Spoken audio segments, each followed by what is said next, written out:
completely new near them or around them. All right, that is Rashula Didi for you, talking to the Deputy RCC of Arua on the preparedness of the area leaders to stamp out any threat that might come as a result of the twin bomb blast that rocked this country that is on Tuesday, killing 7 individuals. We also do know that 4 other ADF suspects were shot dead in Toroko, and their leader was also shot dead in Insanji, Sheikh Mohammed Chidevu. Let's also get into this conversation. Are our artists influential? Now we are drawing drawbacks or similarities with an encounter that took center stage in Nigeria. Davido, yes, needed $100 million, and you know what he did? He put up a tweet, and he did call on his fans to actually come to his rescue. So far, he has actually collected how many dollars? 1.3 billion Uganda shillings. A point of correction, they are nairas. They are nairas? Yeah, they are nairas.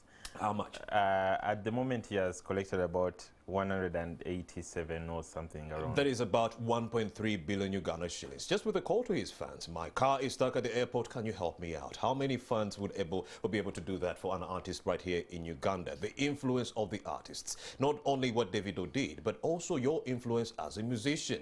You do have Bobby Wine, who is commanding a lot of respect in the political sphere. But then when you look at Mr. Chameleon, it has been hard for him to make that transition away from music all the way into politics, where he can woo supporters to get onto his political bandwagon. So what is Bobby Wine doing right that is dogging Chameleon in that regard? And are our artists very influential, like Mr. Davido? Very good morning to you, viewers. Thank you for joining us. And to you too, Mr. Andrew Kagwa, the arts and culture journalist with the Daily Monitor. Indeed. What are we looking at? Davido. Okay, one of the things I think, it's even the same thing I put on my social media page when this was trending in real time. I told people the difference between Nigeria and Uganda is that Nigeria has a celebrity culture. Like you see, we can call our people celebrities, but do people really look at them as celebrities? First, we need to understand who a celebrity is. A celebrity is, one, celebrated, admired, people want to be like them, and people wish to meet them. So in Uganda, when you look at it, we do not really have a celebrity culture where people are actually adoring certain people or badly want to see them. There was a time that what you have is the opposite. You have the war attitude. Right now, I think what we have is we have famous people that are merely famous, but people do not really warm up as much to see them because.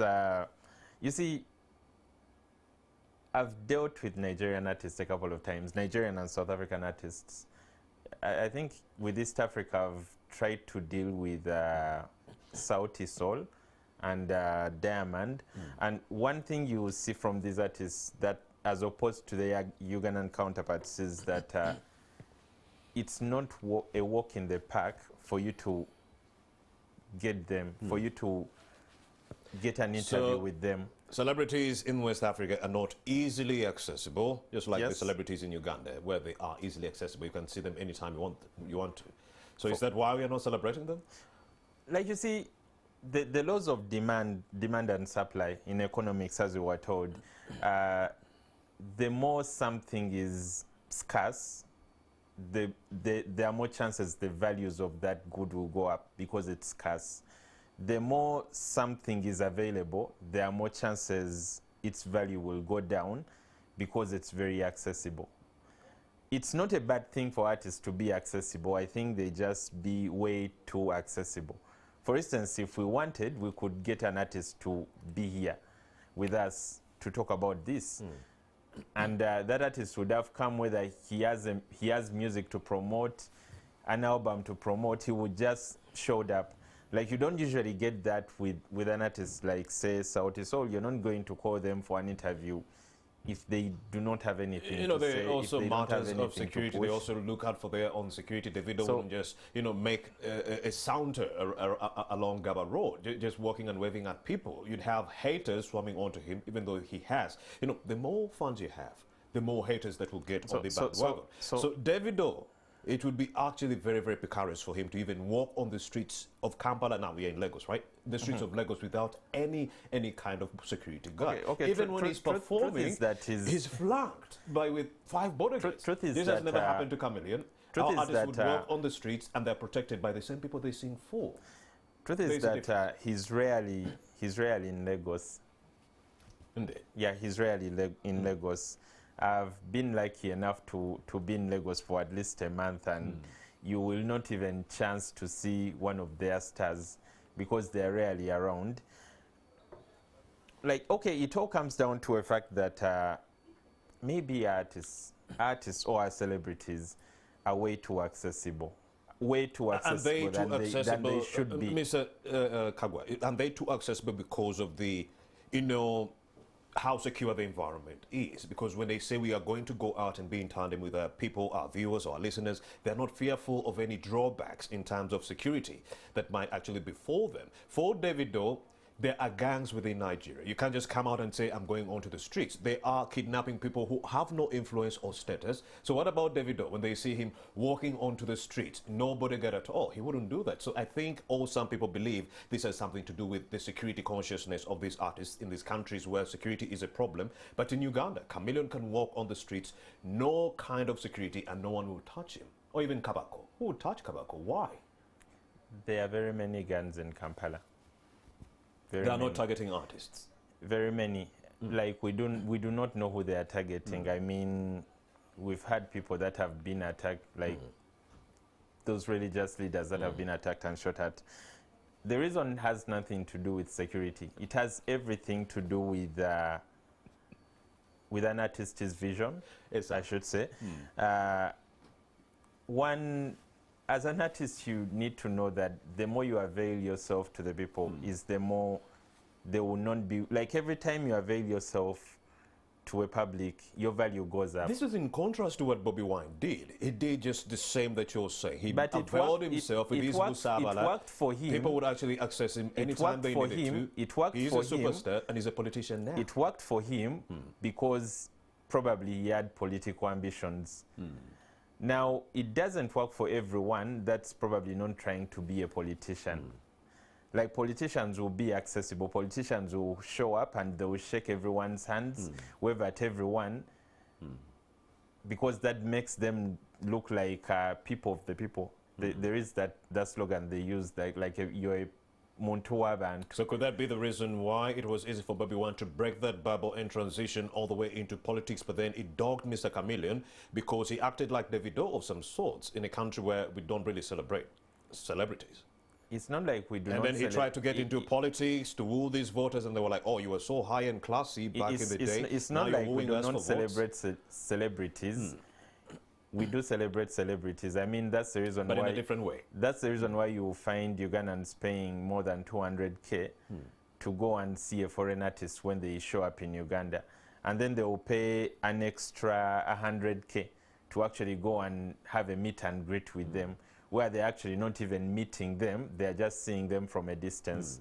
It's just that our celebrities... But you do know the difference between having Davido and then you put him in the city center of Lagos, the reaction from the people, and then you get Chameleone. You put him in the city center, the reaction.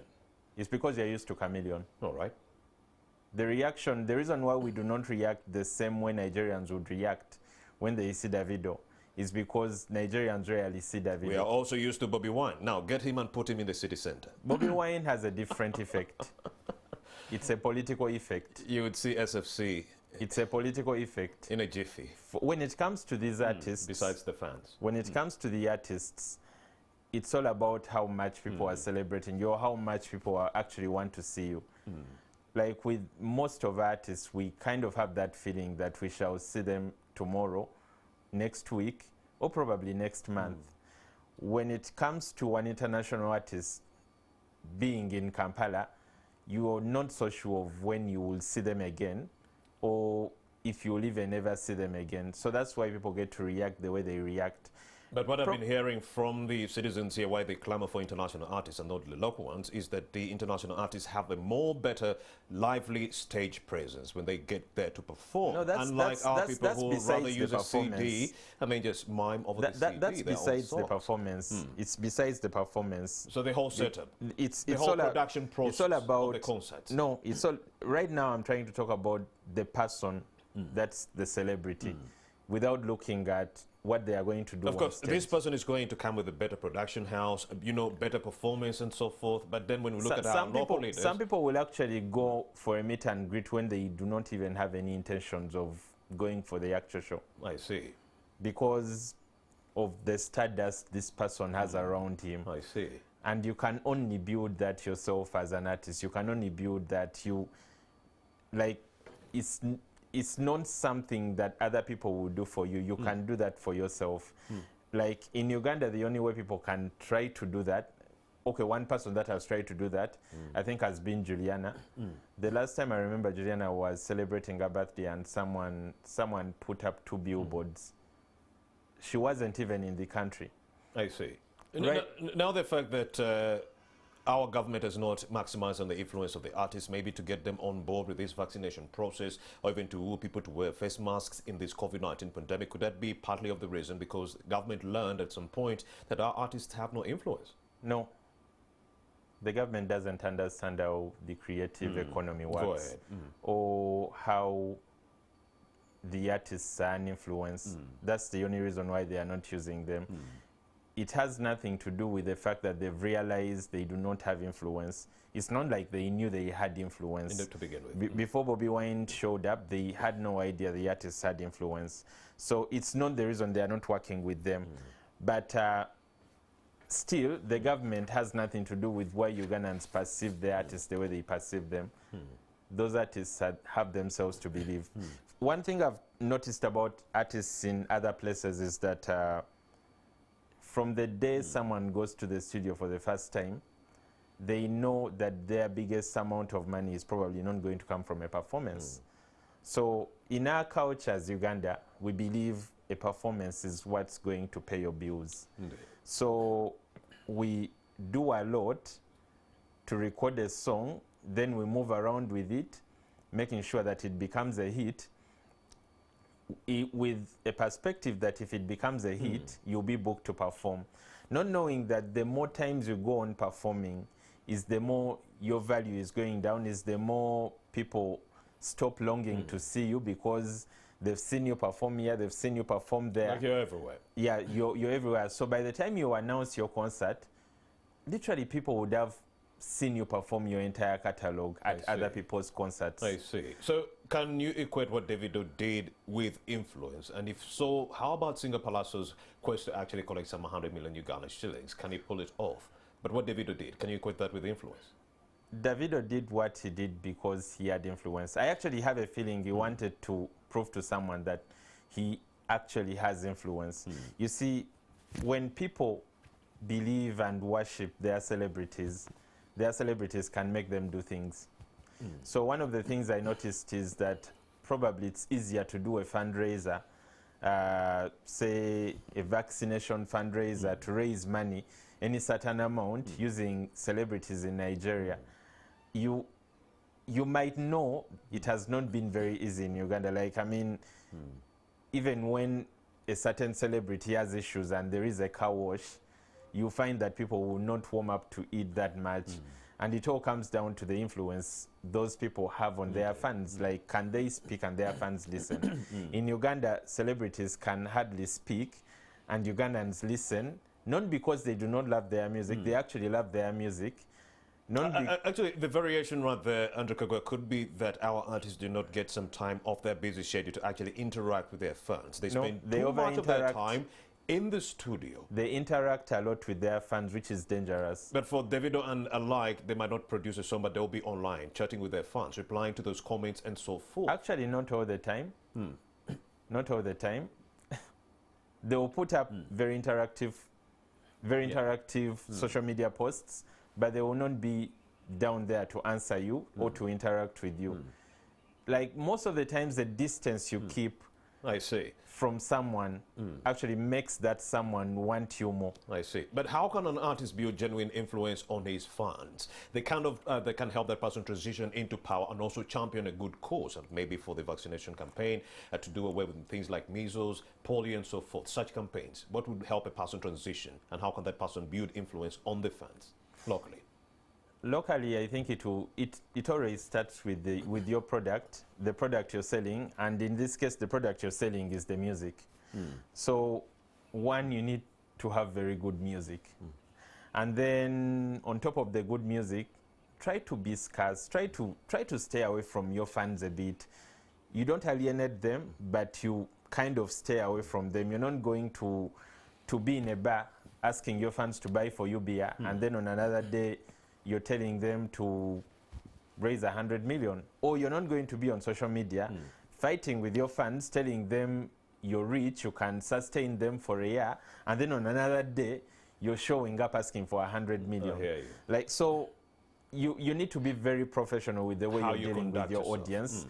You're going to allow that maybe you're not supposed to be performing at each and every event that's being organized.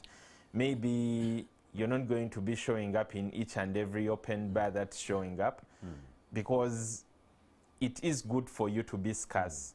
It's good for you to be aware. People will start yearning for you when you have a lot of good music on their radios, but they just do not see you. You're not doing interviews, you're not on TV, you're not fighting anyone in a bar, but the good music exists. So it must all start with the good music. Scarcity creates demand. It all starts with good music. And Kagwa, thank you very much for having made the time to speak to us. Let's meet again next Furahi Day. Have yourself a blessed weekend, Mr. Andrew. A blessed week too. Indeed. And of course, we've been talking about the artists and whether influence can be channeled into the lives of these individuals so that they can use it to transition into power and also champion good causes that will go a long way in helping the members of the public. Stephen Mbide shall be interacting with us a little bit later on after these messages have been, put to your attention.